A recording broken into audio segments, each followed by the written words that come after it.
ओम शांति। आज बाबा के 14/5/21 के महावाक्य हैं। मुरली का टाइटल है मीठे बच्चे, अभी तुम शूद्र घराने से निकल ब्राह्मण घराने में आए हो। बाप ने ब्रह्मा मुख से तुम्हें एडप्ट किया है, तो इसी खुशी में सदा रहूं। प्रश्न है, कौन सा गुह्य राज ब्राह्मण कुल वाले बच्चे ही समझ सकते हैं?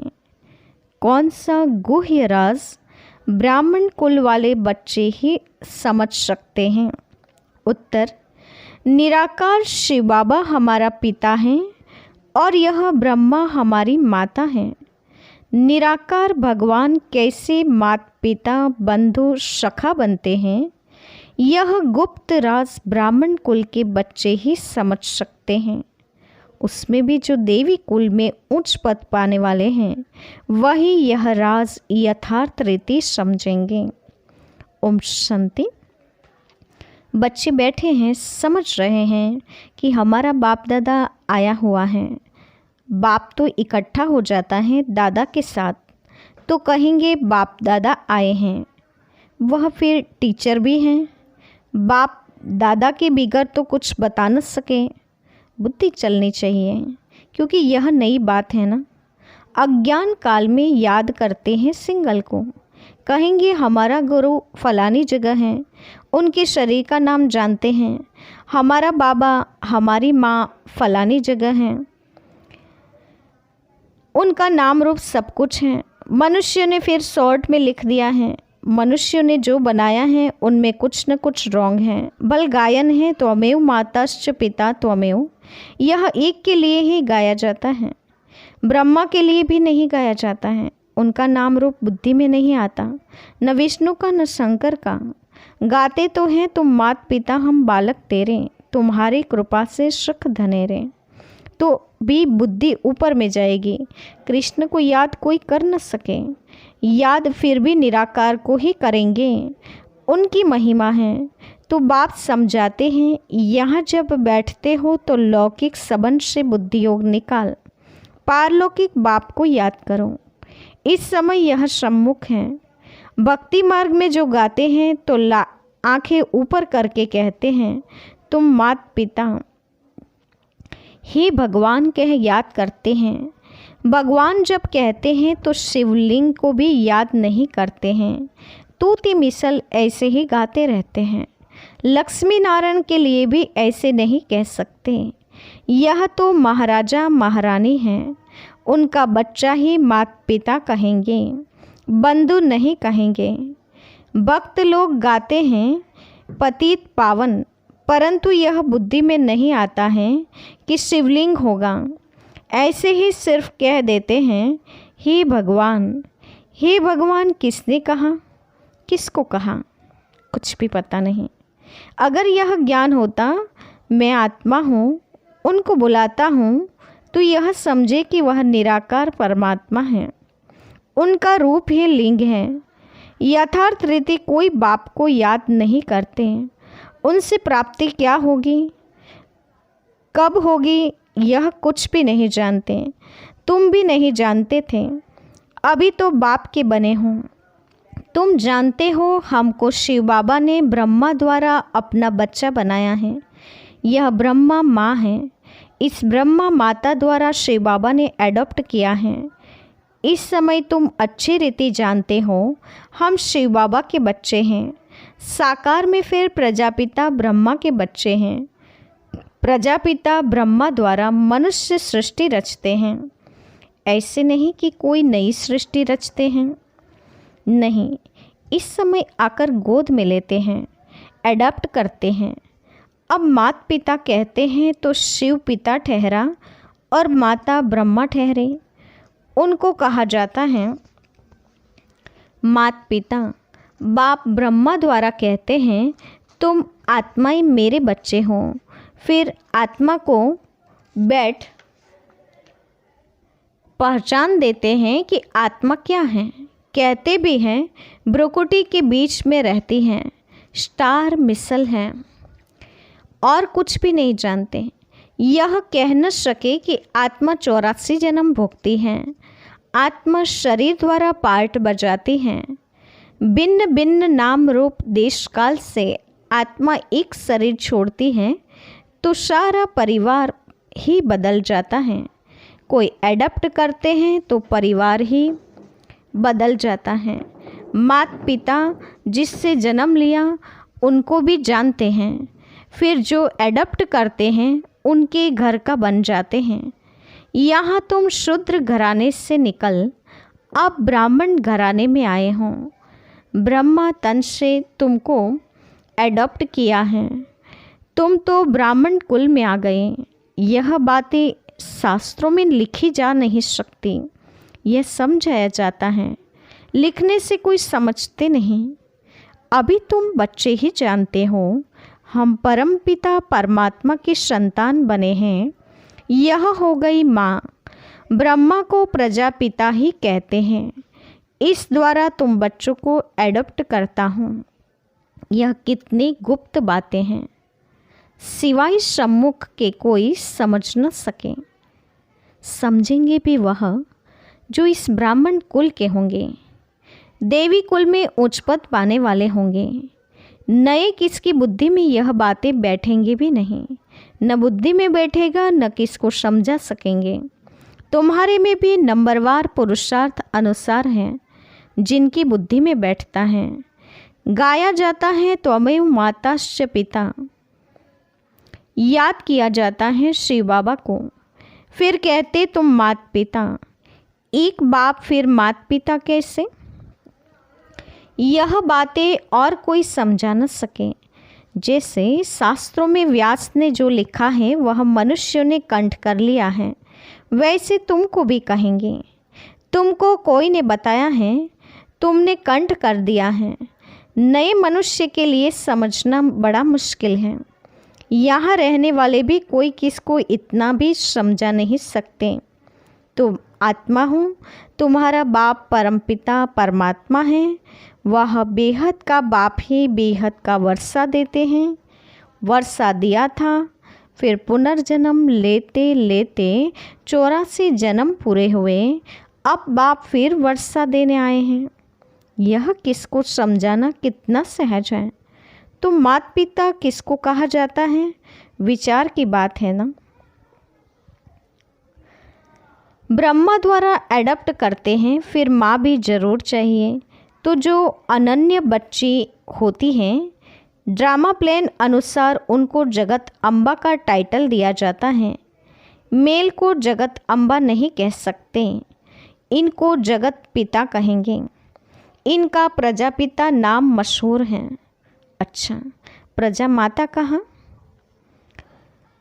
तो एडॉप्ट किया जाता है माता को।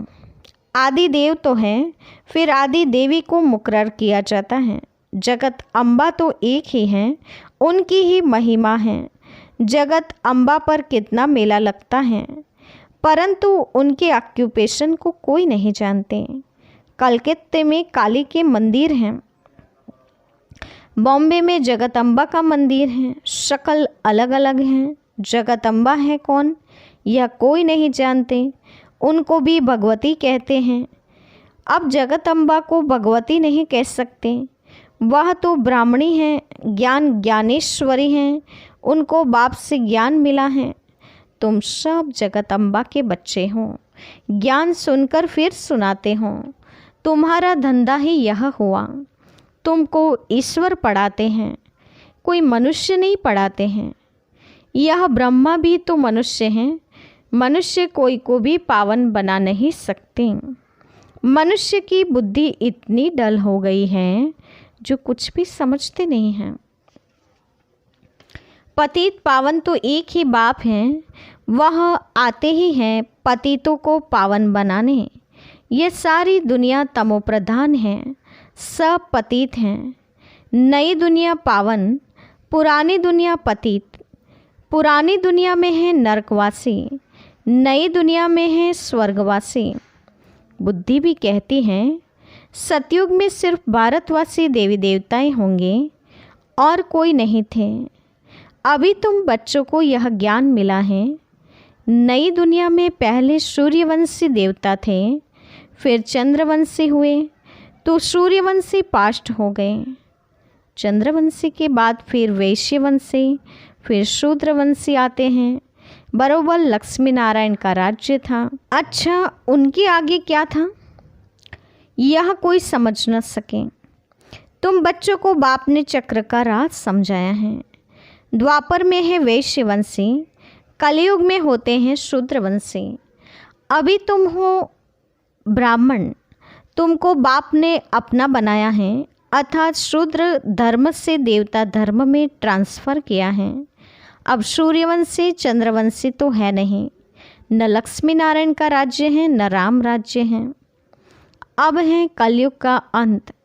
कलयुग के बाद जरूर सतयुग आएगा। कलयुग में यह पुरानी पतित दुनिया है, महान दुखी है, इसलिए देवताओं के जाकर महिमा गाते हैं, माथा टेकते हैं। अच्छा, लक्ष्मी नारायण को यह राज्य किसने दिया? कोई है जो बता सके? कोई के भी ख्याल में नहीं होगा, क्योंकि बुद्धि में है कि कलयुग अभी बच्चा है, 40,000 वर्ष पड़े हैं, इसलिए यह ख्याल आते ही नहीं। अभी तुमको यह ख्याल आता है। कई बच्चे कहते हैं हमें याद नहीं रहती। क्यों नहीं रहती? क्योंकि सवेरे सवेरे उठकर याद में बैठकर धारणा नहीं करते। समझते भी हैं, फिर किसको समझा नहीं सकते। यह तो जरूर होगा। सब एक रस तो समझदार बन न सके। समझदार भी चाहिए, बेसमझ भी चाहिए। बहुत समझदार तो जाकर राजा रानी बनेंगे। जितना जितना जो जास्ती समझते और समझाते हैं उनका नाम बाला होता है। प्रदर्शनियाँ होती हैं तो लिखते हैं बाबा फलाने को भेज दो। तो क्या तुम नहीं समझा सकते हो? बाबा उनकी प्रैक्टिस जास्ती हैं, हम थोड़े कच्चे हैं। बाबा खुद भी कहते हैं कहाँ से भी निमंत्रण मिलता है तो लिख कर भेजो कौन कौन है, तो हम देखेंगे कि किस किस को भेजना चाहिए। सन्यासी भी उस निमंत्रण पर है क्या? फिर बहुत अच्छी ब्रह्मा कुमारी को भेजना होगा। अच्छा, कुमार का है, मनोहर हैं, गंगे हैं, इसमें से किसी को भेज दो। बच्चे तो ढेर हैं, जगदीश को भेज दो, रमेश को भेज दो। तुम भी समझते हो एक दो से सब होशियार हैं। जैसे जज मजिस्ट्रेट होते हैं, एक दो से होशियार होते हैं। गवर्नमेंट जानती है एक दो से होशियार हैं, तब तो केस एक दो से ऊपर जाते हैं। फिर हाई कोर्ट में जाओ, फिर उनसे ऊपर, उसने भी जजमेंट ठीक न दी तो फिर उससे ऊपर जाएंगे। इनके ऊपर तुम रहम करो। अब यह सब बातें यहाँ होती हैं, सतयुग त्रेता में होती नहीं। फिर द्वापर में राजा रानी का राज्य होता है, वहाँ तो महाराजा महारानी ही केस संभालते हैं। केस होंगे भी थोड़े। अभी तो तमोप्रधान पतित है ना, तो बादशाह के पास केस जाएगा तो थोड़ी सज़ा दे देते हैं। कड़ी भूल होंगी तो कड़ी सज़ा देंगे। यहाँ तो कितने जज वकील ढेर हैं, इतना कारोबार में फ़र्क है। सतयुग में क्या होता है यह किसको पता नहीं, सब बाप ने समझाया है। कोई से भी पूछो, इन लक्ष्मी नारायण को जानते हो? जैसे बिरला है, बहुत मंदिर बनाते रहते हैं, तो कोई अच्छा बच्चा हो उनको चिट्ठी लिखो, तुम लक्ष्मी नारायण के मंदिर तो बहुत बनवाते हो, इन्हों को यह राजधानी कैसे मिली? जबकि सतयुग में पहले से, सतयुग के पहले कलयुग था। कलयुग में तो कुछ है ही नहीं। देवताओं ने तो कोई से लड़ाई भी नहीं की होगी। लड़ाई से कोई विश्व के मालिक बन नहीं सकते।